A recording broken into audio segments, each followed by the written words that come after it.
Hey everyone, Dr. Hanisha here. Thank you so much for joining me on my podcast, Mahan Health with Dr. Hanisha. Mahan literally translates to great in Sanskrit, and it just doesn't make sense to have anything but the absolute best when it comes to your health. My goal is by you listening or watching this podcast, you're getting just a little bit closer to achieving Mahan or great health yourself. This podcast is all for you, so please make sure to comment what you'd like to learn more about so I can get a guest on the show who's an expert in that field, or I might even talk about it myself. I'm also super excited to announce my new practice, Mahan Health. I am now seeing patients and clients in person in Columbus, Ohio, but also all over the world virtually. So make sure to book your free 15-minute phone call today to see how you can start achieving Mahan or great health yourself. I also want to mention that I am having my grand opening on March 21st at 1 p.m., so make sure to be on the lookout for that as well. I am also very excited to announce that this episode is sponsored by Witzy's Granola. I absolutely love this granola. They only use organic nuts and seeds, and they soak their nuts, making the nutrients more bioavailable. It's completely grain-free and paleo and artificial sugar-free. They use maple syrup as their sweetener, which is awesome, and I particularly love their pumpkin spice granola, which I think is only seasonal, but I would have it with my chocolate avocado pudding, and oh my god, so good. But I also love their savory spice granola with my acai bowl. So if you're interested in any of those recipes, make sure to reach out to me and I'll send that right over. But I will have Witzy's Granola, their information in the show notes below. And if you use the code Dr. Hanisha, that's Dr. Hanisha, you will get 15% off on any orders. All right, getting right into the episode. Today, I had the opportunity to interview my colleague, my friend, and an inspiration to me, Dr. Marisa Soski. Dr. Soski is a naturopathic physician currently practicing as a first-year resident at Sage Cancer Care in Portland, Oregon. Her passion for natural medicine began during her time as an undergraduate student at San Francisco State University, where she learned about the importance of nutrition and heard multiple testimonials of patients that felt there was something lacking from conventional medicine. She thus decided to pursue a career as a naturopathic physician so that she could help provide additional medical options to patients that were seeking answers beyond what conventional medicine could provide. She graduated from the National University of Natural Medicine in Portland, Oregon, with a doctorate in naturopathic medicine and a master's of science in nutrition. Dr. Soski's passion lies in supporting patients dealing with cancer and chronic disease.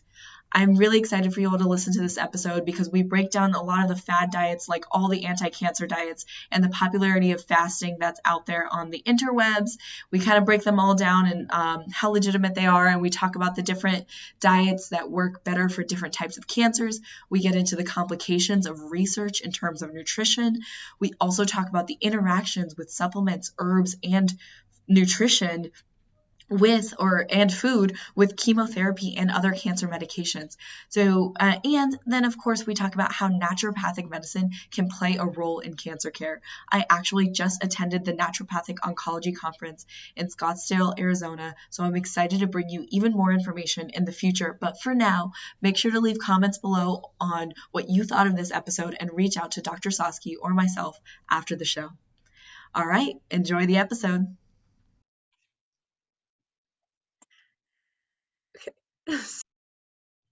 Hi, Dr. Soski. How are you doing today? I'm doing great. How are you doing?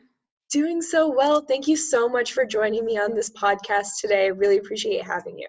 Oh, thank you so much for inviting me. Of course. Okay, so we're going to get right into it. I ask every single one of my guests this. What is your journey? Tell us about your story, because I think stories are really what define us, what make us who we are, and that's what's led us to this path, right? So tell me a little bit about your story and your journey towards naturopathic medicine and natural medicine in general. Yeah. So I was going to school, doing my undergraduate at San Francisco State. I was on a different track to do athletic training. I really liked science and I was really active and did sports, so I was kind of going that direction. And I took this random elective called Global Health and the Human Perspective. And I just thought it sounded interesting. It was like a GE class. I was just like, I'll just get out of the way. And this naturopathic doctor came to talk about what she did. And it was like a light bulb moment. Like literally the light bulb went on. My eyes lit up. The professor, who is a mentor and a lifelong friend, he even remembers the moment that this happened. Oh my God, you can do that? That's a job? So changed my trajectory. I had no interest in going into medicine before I learned. And really what she did was she put up the 6 principles and then the therapeutic order. And then that clicked. I said, wow, that actually is a system of medicine that makes sense to me. And have changed my major, changed my direction, and never looked back. That's awesome. I feel like anyone who's been listening to this podcast from the beginning has heard the stories of like all of the naturopathic doctors who are just like, this is it, that light bulb moment, like you said. Like, I feel like we all have a similar story, and I love that. Yeah. All right. So what got you into cancer specifically? What brought your interest towards that? So I was interested in that kind of along in the same time frame. So as soon as I found about naturopathic medicine and holistic medicine, I started kind of diving into that. And I realized that the conventional model doesn't have a lot of great options for cancer patients. There's chemo, surgery, radiation. Now they have immunotherapy. It's expanding a little bit, but especially at the time, which was, over 10 years ago, that was it. And I saw a lot of patients not really getting better or getting worse, at least, in their overall health, whether or not their cancer was cured or not. And it just felt like there was so much more that we could be doing. And nobody was looking at nutrition, and nobody was looking at mental health, and nobody was looking at about, nutrients and anything like that. And it was just about surgery, chemo, radiation. And so I just felt like there were more pieces to the puzzle that hadn't been addressed. And I got really, really into it, and then got really into nutrition, and read some books and watched some videos, and that's what really got me into it. And then I didn't have anyone super close. Most people who, not most, but a lot of people who start working in cancer kind of have a story about someone in their life who got cancer, and that kind of inspired them to get into it. I don't really have a story like that. I mean, we all know people who have been diagnosed with cancer or have cancer. But yeah, it was really that I felt there was so much more that could be offered to this patient population that wasn't being offered. Yeah, definitely. I feel like there is so much, and that's really cool that despite the fact that you didn't really have someone you were close to experience that, like, you still felt that empathy, you still felt that pain, right, of the people who are dealing with cancer. And it really is such an intense traumatic experience. And I agree. I feel like conventionally, like you said, it's definitely expanding, but like conventionally there aren't very many options. And I actually, not to keep this too low or anything, I actually just recently had a patient who had passed and from cancer, but unfortunately I didn't even get to work with her because by the time her husband reached out to me, she was already in the hospital. Mm-hmm. So it was like a very difficult process even for me to work with this person who had been dealing with it for so long. And yet there was nothing else that was ever even offered to her before. And that was definitely a struggle for me as well. Yeah, it's hard. Like I was shadowing an oncologist recently, and usually the topic of nutrition doesn't even come up, but a patient asked him, so what else can I be doing? Like what else can help? And he goes, oh, well, you could eat healthier. And that was the end of the conversation. Right. And that is, what does that mean? Exactly. I feel like every person has that, and especially now there's so much information about nutrition, all of these fad diets and things that are coming out, and there's information overload, and people are just so confused, like, what do I do? And so what are some key things to look into or look out for when it comes to nutrition and patients dealing with cancer? So I think there's a couple big things, and I had some thoughts before this, but then you reminded me of some too, like about the fad diets. And I think it's why it's so important. What we do as naturopaths, not just with cancer, with everything, is so important because we can help patients sift through the noise. There's been a lot of popular anti-cancer diets over over time that really aren't based on anything, like cottage cheese and flaxseed, like just choose celery and you'll be great, and stuff like that. And it's hard because with cancer patients, there's such a vulnerable population because they're looking for literally anything that will help them. And I've seen patients come in who are doing stuff and it's like, whoa, please stop that. So that's one thing to be aware of, is that patients are going to come in on all kinds of different things that they've read online, like, oh, I heard, Chris beat cancer is like a big one, or there's all these people who come out, oh, this worked for me, so it's going to work for everyone. So you have to be aware of that. But that aside, the bad thing aside, I think the biggest thing is that when patients come in doing conventional therapy, they're on some really, really heavy hitting drugs. Mm-hmm. And they, work through the CYP system in the liver, and there's a lot of interactions. And so I think the biggest thing is just being aware of those interactions and making sure that any recommendations you give them don't interfere with that, with the drugs they're giving, either to, change it in one direction or another, because you can either make them more toxic or make them not work. Mm-hmm. So I think that's a really big thing for patients. Yeah, and then also, because I think, sorry to interrupt, but that's definitely something I feel like a lot of patients don't think about whenever they look online and see these supplements or different diets or foods. Even foods can interact with drugs, right? And so that's something that a lot of people don't think about, and they think it's just safe because it's natural. And most of the time it probably is. However, there are definitely a lot of interactions, like you said, and that is something that naturopathic doctors excel in. With our board exams in the pharmacology section, how many interactions we had to learn and work through, because it's a big deal. The first rule of medicine, right, is do no harm, and this is what we're here to do, is make sure that there is no harm done upon our patients. So thank you so much for bringing up those interactions, because that is so key. Yeah, no, and I feel like that's the most of what I'm even like researching and looking at, is just like making sure, like, because there's tons of natural anti-cancer things, which is great if patients aren't doing any kind of other treatment. You have free range to do whatever. But if they're on any kind of medication, it's like, that's all I'm looking at, is like making sure whatever I recommend isn't interacting with anything. Yeah. And that's a process. There's that. Definitely. Okay. So with that said, so we talked about, how, and I also appreciate how you said that this is what naturopathic doctors do in like streamlining what works for the individual, because that is so important for nutrition, because people are, like I said, always looking at fad diets, and these, it works usually, like you said, with Chris beats cancer, something works for them. And so they're passionate about promoting that because they want to help others. But the reality is it may not work for everyone. Yeah.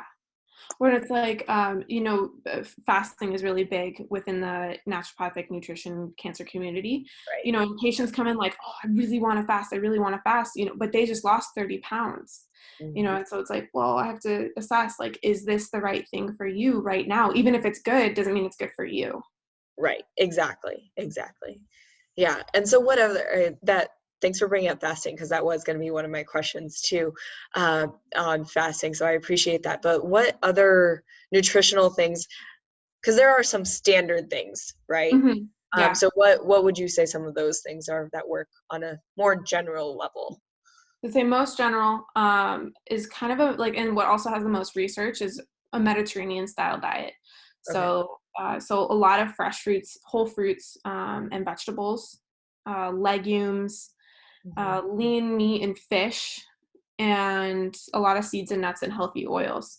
So like I don't, like we said, I don't like making general rules for everyone, but yeah, like if you were to say something that was probably safe for most people, that would be it. So just whole foods, making sure you're eating a lot of vegetables, eating the rainbow, making sure you're getting all the phytonutrients from all the different colors, mm-hmm. and high fiber, and using meat more as a condiment than a mainstay of your plate, and focusing more on plant-based proteins and plant-based foods.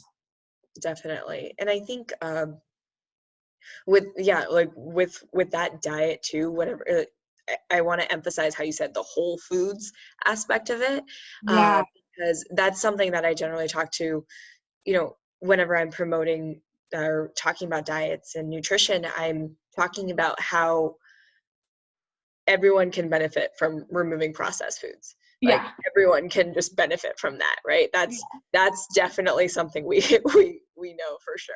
Processed foods from our diet, we'll all be benefiting. We're eating more whole foods, we're all going to feel better. And then from there it becomes more specific on, right? And then but those are generally, it's just going to work out. You're going to feel better. Your gut's going to be happy. Yeah, it's going to be good. Exactly. And so do you work with specific types of cancer more than others, or do you do more general work? Definitely general, but there's cancers that are more common than others, so you end up seeing a lot more of them. So like breast cancer is really common. And so you see a lot more of that, and prostate cancer sometimes, prostate cancer is pretty common too. But yeah, I would say probably the majority of cases, or at least half, end up being breast cancer, just because of the numbers.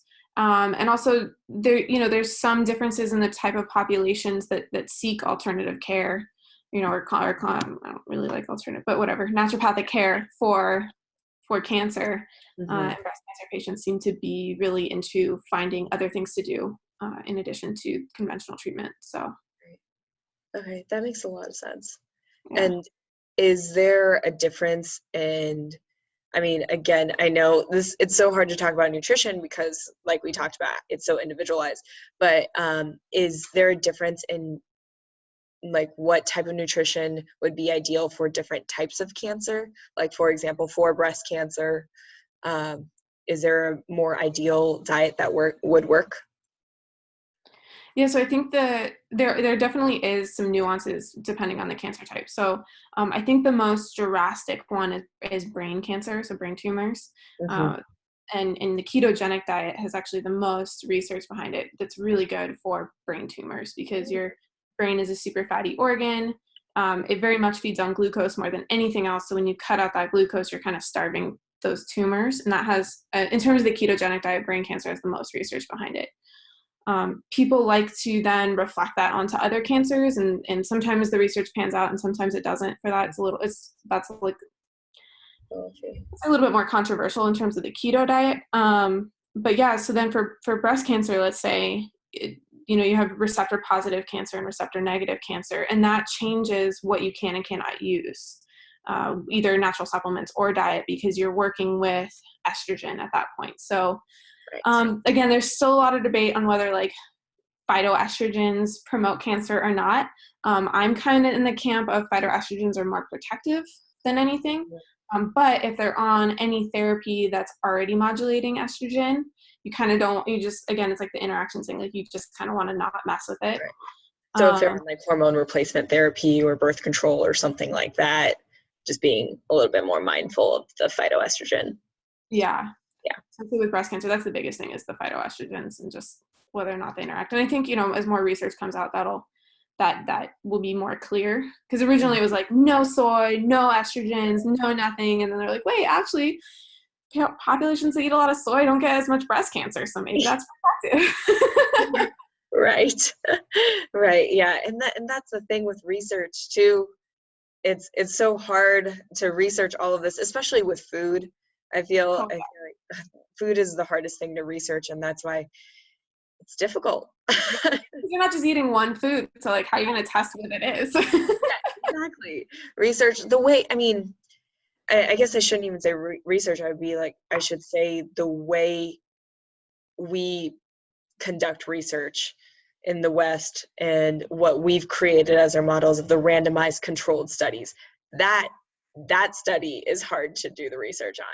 However, we could do like longitudinal studies or, retroactive studies or things like that. But again, then that still is subjective, and that becomes very complicated. Well, there's so many factors. Like I just read a study that came out earlier this year about mushrooms, and they did this huge retroactive study. There's like the data that was, I'm forgetting the name of the study, was they did a huge cohort study in nurses, and they followed them for 20, 30 years. And so they use a lot of that data on diet to go back and look and see what patterns were there. So they looked at mushroom intake, and they found that it didn't really do anything, but it's like, but those people weren't only eating mushrooms, and they were doing other things in their life. So it's like, how can, it's hard to make a big statement about mushrooms based on this study because it wasn't controlled for mushrooms. Right. What else were they eating? Yeah. Right? It's like that, because obviously they weren't eating mushrooms their entire life, because that definitely wouldn't be healthy if that's all they were eating. So, yeah, it's very complicated. Yeah. Okay. We're doing what we can. I know, and that's the thing. Like we do what we can with what we have, and I do a lot of times. I love research. I love reading it. I love nerding out on it.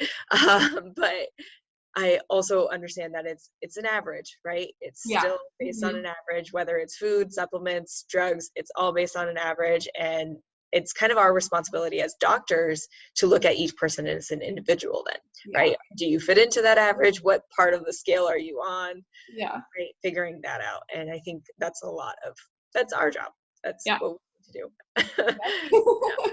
It's not the patient's job. It's not the research. The research is great for a baseline, and then we figure out where they are on that. Yeah. Evidence-informed practice. Exactly. Okay, so my next question was about chemotherapy and radiation, and how does that work with what would be considered more of an anti-cancer, or whatever we were talking about with the diet and nutrition? So how does that play in? I know we talked a little bit about interactions, but specific, like, I guess getting a little bit more specific. Yeah, so the specific interaction there is really antioxidants. That's what people are most concerned about, especially in the conventional, because radiation works on being pro-oxidant. And so, so there's definitely a continuum that people practice on, whether, the super conservative is don't eat any antioxidants around radiation therapy. And then there's other people, on the other side are like, it's food, do whatever you want. Kind of what you had said earlier. Like, food doesn't matter. So I think this is just what I've seen, is it really varies practitioner to practitioner, and then also patient to patient. So like, if I had a patient who was about to get radiation, would I tell them to load up on berries the day before? No, probably not. But, I would still probably say, continue eating a whole foods diet, and just vary the foods that you're eating, and don't necessarily load up on antioxidants right before that. But maybe after, because then the antioxidants after can help your body repair, the healthy tissue repair after the damage from radiation and chemo. So yeah, so I think that the big thing is antioxidants, especially with radiation. Yeah. And I think I like that you talk about how afterwards it's going to actually help repair, because now you're feeding the healthy cells, right? And strengthening the healthy cells, because the usually chemo and radiation is very non-selective. It's killing off all of our cells, the good and the bad. And so, and that's why the pro-oxidant is helpful, because it can kill off everything. And then after that radiation, or you can have some of the antioxidants to help. Yeah. And then I would say also too, just to circle back to fasting, a lot of really awesome data is coming out about chemotherapy and fasting around chemotherapy. Walter Longo out of Southern California is doing a lot of research into this, and showing how fasting can really help protect healthy cells, because they don't act the same way. When you fast, your healthy cells kind of go dormant, and your cancer cells don't understand what dormant means. And so they keep going. And so it can help prevent your healthy cells from uptaking the chemotherapy and really direct it towards the tumor tissue, which is pretty cool. And it's free. Absolutely free. No, that is really cool. And I love the way you explained that. That was so simple and easy to understand. And I don't think I've ever heard it explained in such a simple manner. So I really appreciate that. Yeah. That's great. Okay. So we talked about fasting and nutrition. And was there anything else that you wanted to specifically touch on? No, I think that's like the basics, and then there's like, there's layers on top of that of like making, actually there is one more thing. And this kind of like circles back to your question about key things to think about with individual patients, is that oftentimes the side effects of the drugs that they're on can really impact the way they want to eat. So whether it be mouth sores that make it hurt to eat, or taste changes, and so they don't like, food doesn't taste good, or they're nauseous all the time.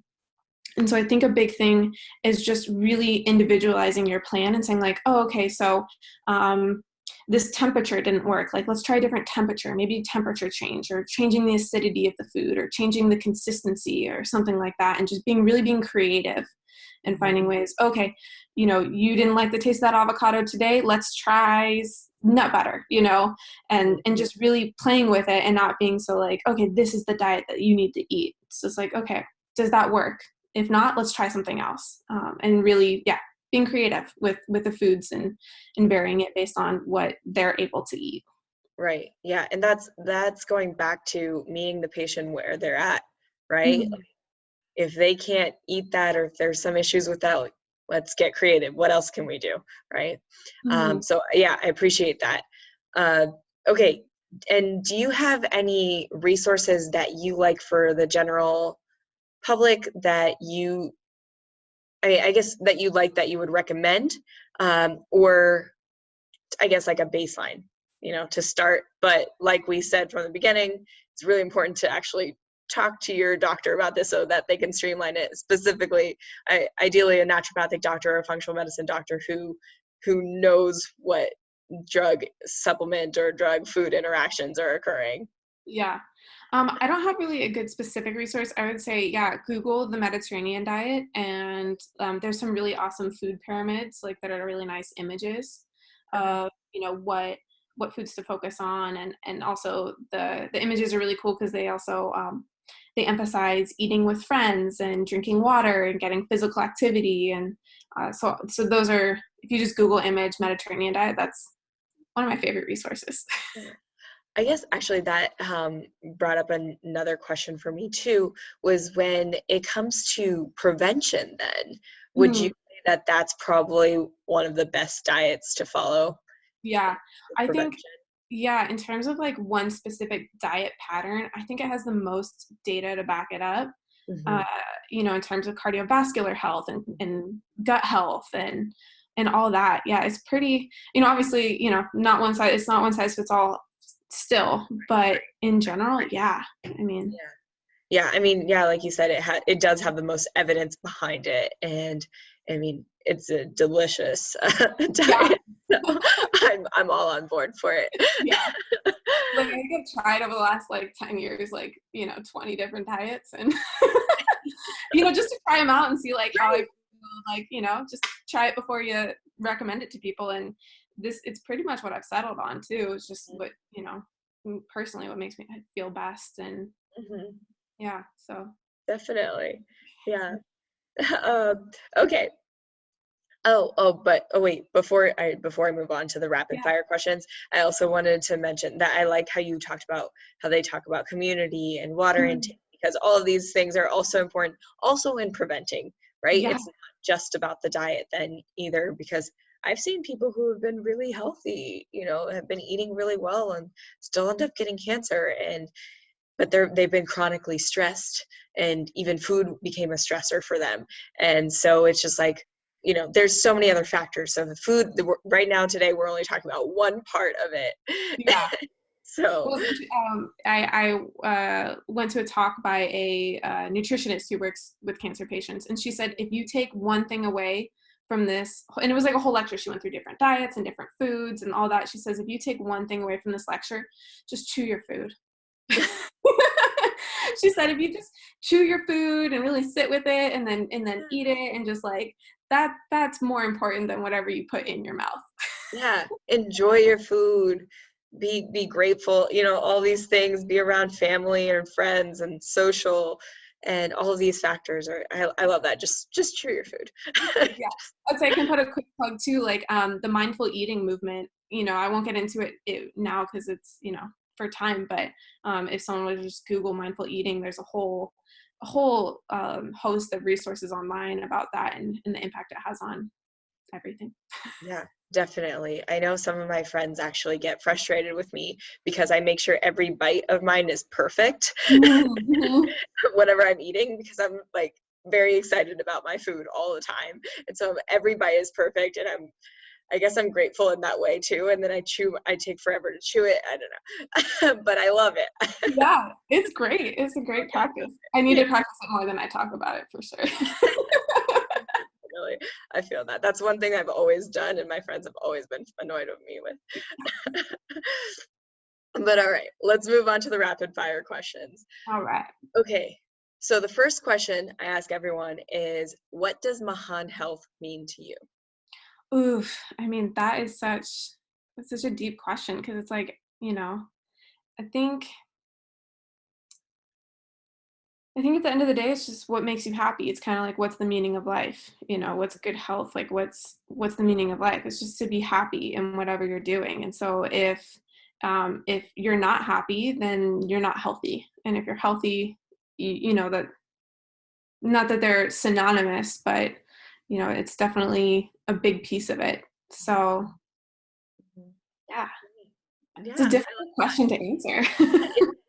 It's definitely deep, and I guess I should have mentioned this before. It's a rapid fire question, but it doesn't have to be a rapid fire. Oh, okay, yeah, sorry. Okay.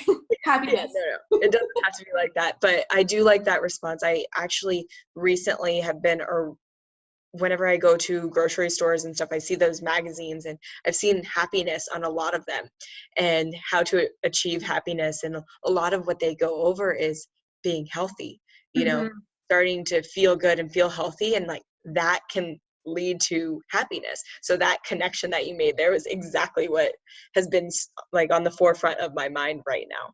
Nice. Yes, I know. It's crazy, right? All right. So the next two, they could be connected, or they could be completely different. It depends on what you're feeling.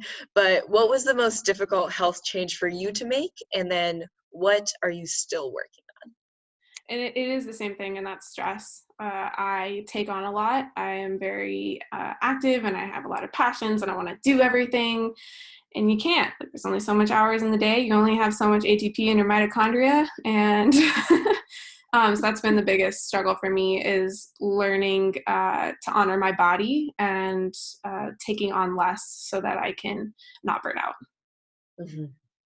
Yeah, thank you so much for sharing. I think that's not uncommon for people to take on so much. And I mean, I know you personally, so I know how much you're always doing.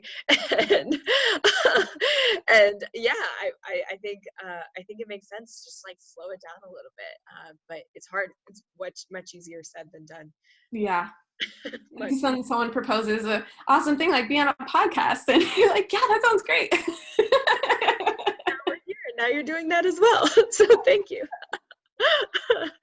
All right. And then the last question I have for you is, if you could have a commercial, I have this vision of, we just have all these commercials on health, and because all of a sudden we have so much money and, and we're just promoting health and wellness. So if you could have a commercial, like a PSA sort of announcement, what would it be about and why? I think it would be about getting out in nature and being barefoot. It's just, we are so disconnected from the earth. We wear shoes all the time. We live in cities. It's not always safe to go around barefoot. And it's just that connection with nature gets so lost in our day-to-day. And I even know for myself, I make a pact with myself. Okay, I'm going to get out one weekend every month this year. And then 2 months I do it. And then the third month rolls around and it doesn't happen. And then the fourth month doesn't happen. So yeah, just vitamin N. Vitamin N. I know that nature, it's so therapeutic. It's just doing that much. I mean, every time I get outside, I feel so much better, right? Yeah.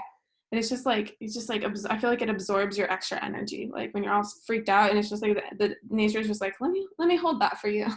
Yeah. Let me take it. Don't worry about it. It's just like taking this off of all our shoulders. Just take it. Let me just take it. It's cool. It's chill. Yeah. We're trees, we can handle it.